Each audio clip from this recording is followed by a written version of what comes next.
Thank you so much. আরও একটি নতুন ভিডিওতে সকলকে শুভেচ্ছা এবং স্বাগতম। আজকে আমরা একটি গুরুত্বপূর্ণ জিনিস দেখব প্রিমিয়ার প্রোতে, সেটি হচ্ছে টেক্সট বিহাইন্ড দ্য অবজেক্ট।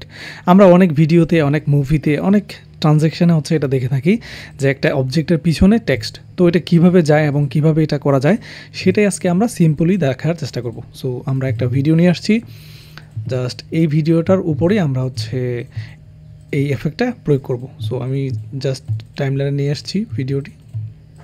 তো এই ভিডিওটির পেছনেই হচ্ছে আমি এটি ইউজ করব। তো জাস্ট প্রথমেই আমার হচ্ছে যেটা করতে হবে সেটা হচ্ছে আমার একটা টেক্সট নিতে হবে। দ্যাটস ওয়াই আমি টেক্সটটা এখানে লিখছি, আমাদের চ্যানেলের নামটাই লিখছি এখানে, পিটেক টিউব। ওকে, দেন হচ্ছে আমি এটাকে একটু ছোটো করে নিই এদিক থেকে, অ্যান্ড এটাকে হচ্ছে সিলেকশন টুলের সাহায্যে আমি একটু পজিশন দিয়ে নিচ্ছি। ওকে, এখান থেকে এটা পিছনে যাবে। তো এখন হচ্ছে আমি জাস্ট এটাকে টাইমলাইন বরাবর একদম সমান করে দিব, যেন হচ্ছে দুটোই এক সমান থাকে। দেন আমি ভিডিও লেয়ারটিকে একটা কপি করব, যেটা আমাদের করতে হবে এই মাস্কিংয়ের জন্য বা এই এফেক্টটার জন্য। দ্যাটস ওয়াই হচ্ছে ভিডিও লেয়ারটাতে সিলেক্ট থাকা অবস্থায় কিবোর্ডের ওয়াল্টার প্রেস করে আপনি জাস্ট ড্র্যাগ অ্যান্ড ড্রপ করে উপরে নিয়ে গেলে এটা কপি হয়ে যাবে। ওকে, দেন আমাদের ফার্স্ট লেয়ারে হচ্ছে কাজ। এই ফার্স্ট লেয়ারে হচ্ছে আমাদের কালার কি একটা এফেক্ট আছে। তো এফেক্টে যাবেন, এফেক্টে যাওয়ার পর হচ্ছে কালার কি লিখে সার্চ করবেন।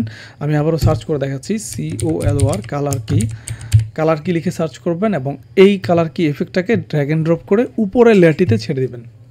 আপনাদের ফার্স্ট কাজ শেষ। উপরের লেয়ারটিতে ড্র্যাগ অ্যান্ড ড্রপ করে ছেড়ে দেওয়ার পর আমাদের যেটা করতে হবে সেটা হচ্ছে ডিরেক্ট ইফেক্টস কন্ট্রোলে যেতে হবে।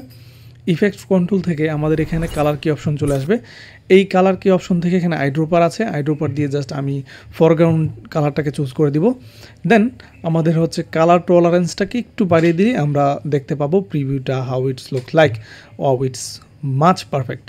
ওকে, দেন আমাদের হচ্ছে আমরা যদি একটু প্লে করি তাহলে দেখতে পারবেন এডিটি পেছনে চলে গিয়েছে এবং খুব স্মুথভাবে।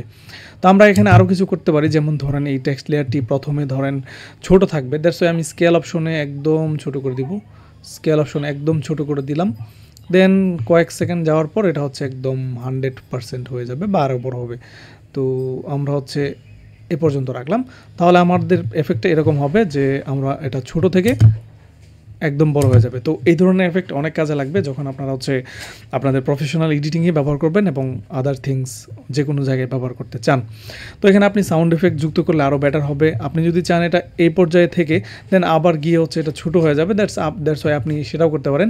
এখান থেকে আবার এটা পজিশন বা স্কেল ভ্যালুটাকে আরেকটু ছোটো করে একদম ভ্যানিশ করে দিতে পারবেন অবজেক্টের পেছনে। তো আশা করি আপনারা বুঝতে পেরেছেন how it's looks likes and cool. Okay, thank you so much. এই ধরনের ইন্টারেস্টিং ভিডিও পেতে অবশ্যই চ্যানেলটি সাবস্ক্রাইব করবেন এবং পরবর্তী ভিডিওর জন্য অবশ্যই নোটিফিকেশন বেলটি বাজিয়ে দেবেন। সে পর্যন্ত ভালো থাকবেন, সুস্থ থাকবেন। দেখা হবে পরের ভিডিওতে খুব শীঘ্রই।